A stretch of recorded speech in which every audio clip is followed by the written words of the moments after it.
5 million players. They talked up all their investments, their new techs, how much everything is selling, yada, yada, yada. But the most interesting nugget was about a possible acquisition. Now, of course, acquisitions are the hottest thing in video games right now. Everybody's being bought up, gobbled up, yum, yum, yum, yum, by all these other bigger corporations. I gotta go yum, yum, yum.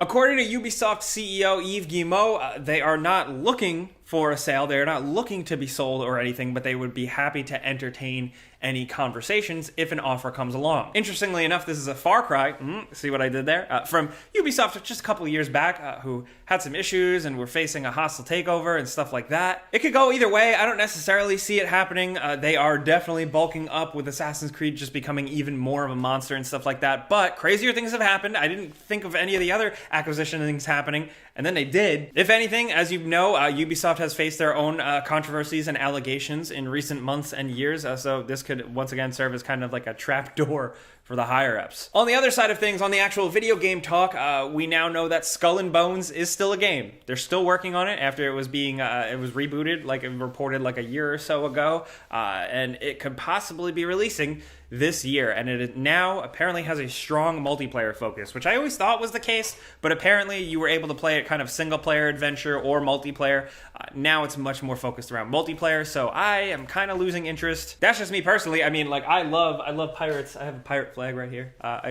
I love pirate video games. More, please. So, you know, let's see how it goes. But speaking of acquisitions, we'll have more of that type of stuff to talk about later in the show. But if you want to read up on this story and anything else I talk about, it's all linked in the description down below. And in other news, just jumping a little bit on a bit of a negative story, Battlefield 2042 has actually broken a record, a great record. Actually, player count is rough. According to Game Rant, Battlefield 2042's 24-hour player count peak is sitting at under 5,000 players.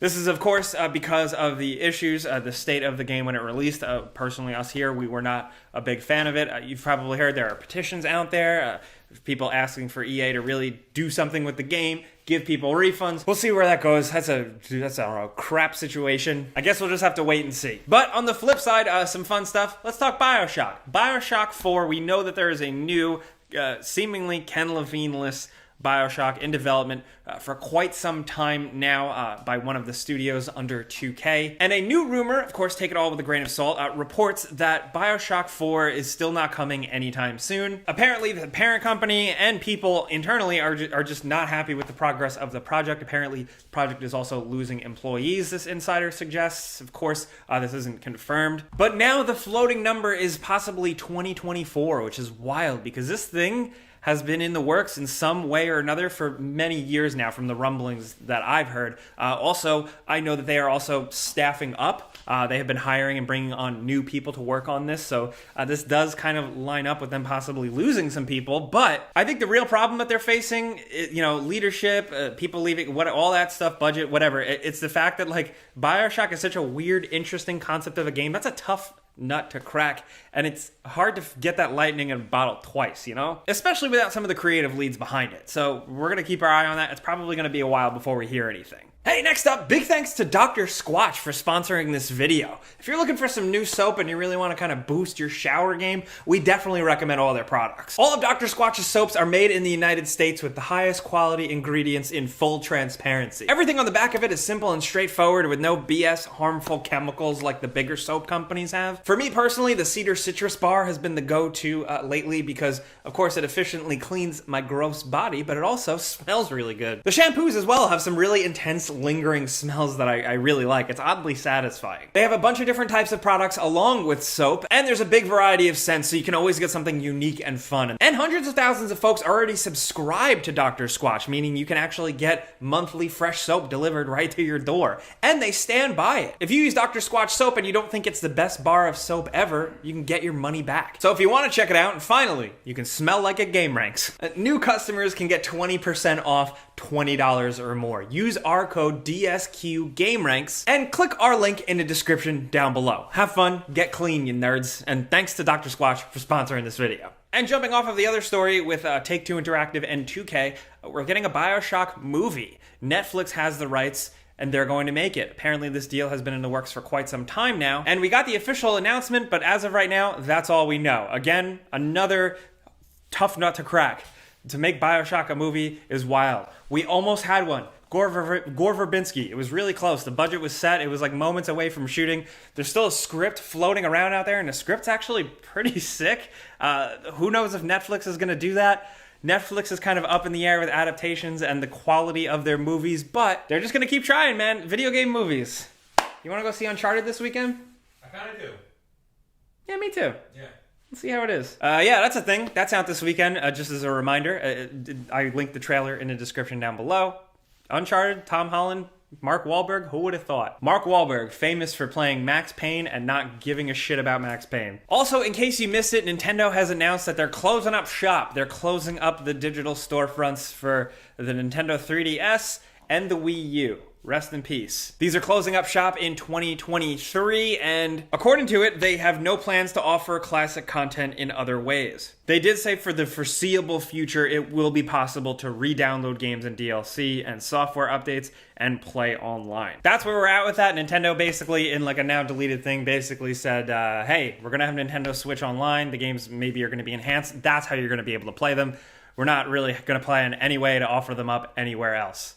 In response to this, really kind of how I feel, I'm actually just going to share the Video Game History Foundation's statement. They work on game preservation and history and stuff like that. And they said, while it's unfortunate that people won't be able to purchase digital 3DS or Wii U games anywhere, what we don't understand is what path Nintendo expects its fans to take should they wish to play these games in the future. As a paying member of the ESA, Nintendo actively funds lobbying that prevents even libraries from being able to provide legal access to these games. Not providing commercial access is understandable, but preventing institutional work to preserve these titles on top of that is actively destructive to video game history. We encourage ESA members like Nintendo to rethink their position on this issue and work with existing institutions to find a solution. Oh, there you have it. Now moving on, we have some cool things linked in the description down below that we'd like to share. The first is a new CGI, awesome, crazy cinematic trailer for Star Wars: The Old Republic. That game is still going strong after so many years. And this trailer that they released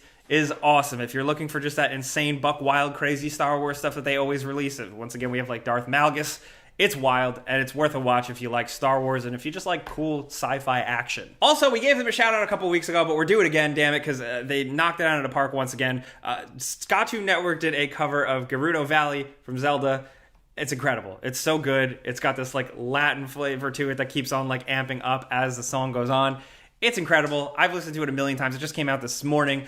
I feel like Gerudo Valley was like one of the first songs, like video game songs you learn on guitar. Yeah. I did, yeah. But they absolutely kill it with this, so Godspeed, go check it out, give them a like. Also, big huge reminder, Horizon Forbidden West is also releasing this weekend. So if you're playing that, let us know. We always do that pinned comment.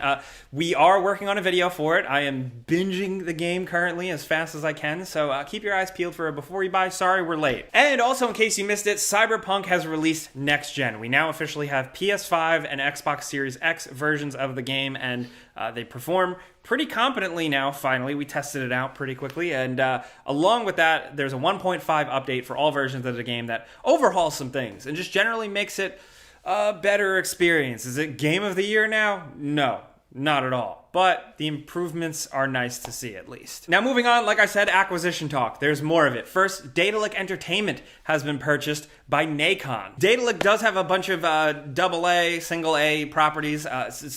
Most recently, they are working on the Lord of the Rings Gollum game, so there's that. NACON isn't really the type, at least in my memory, to make big purchases like this, but they are getting a lot more games under their belt where they already have some. They're like working on the RoboCop game and stuff like that. So big moves in like the AA sphere that you would miss if you don't pay attention. Also, Platinum Games. Let's talk Platinum Games. Platinum Games, the makers behind so many incredible things, from The Wonderful 101 to Bayonetta to Metal Gear Rising Revengeance to Vanquish. Their CEO did go on record talking about recent acquisitions and whether or not they would be down with being acquired. The most important thing for us is to have the freedom to make the games that we want to make. What I hear about the recent acquisitions, I don't think Microsoft is going to start micromanaging Activision to where they take their freedom. I don't think it's going to be a relationship like that. That's also what's the most important to us at the end of the day, whatever form that takes for us and our company. So I would not turn anything down as long as our freedom was still respected. This, in the past, Platinum said that they were not interested in being acquired by Microsoft. They also have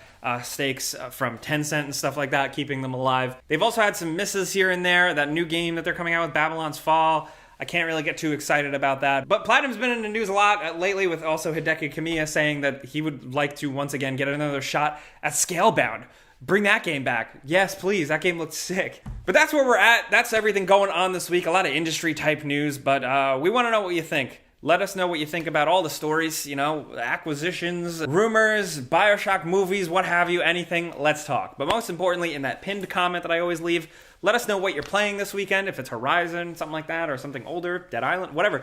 Whatever's out, have fun, go nuts. Let us know if you're seeing the Uncharted movie, what you think of that. I definitely want to hear from you. We'll be down in the comments as much as possible, but things get a little crazy, so if you want to hit me up directly, find me on Twitter and Instagram at Jake Baldino. Now, thank you guys for being here every single damn Friday. We very much appreciate that. All you got to do is click the like button. It legit helps. Thank you. But I'm Jake Baldino. Thanks for watching.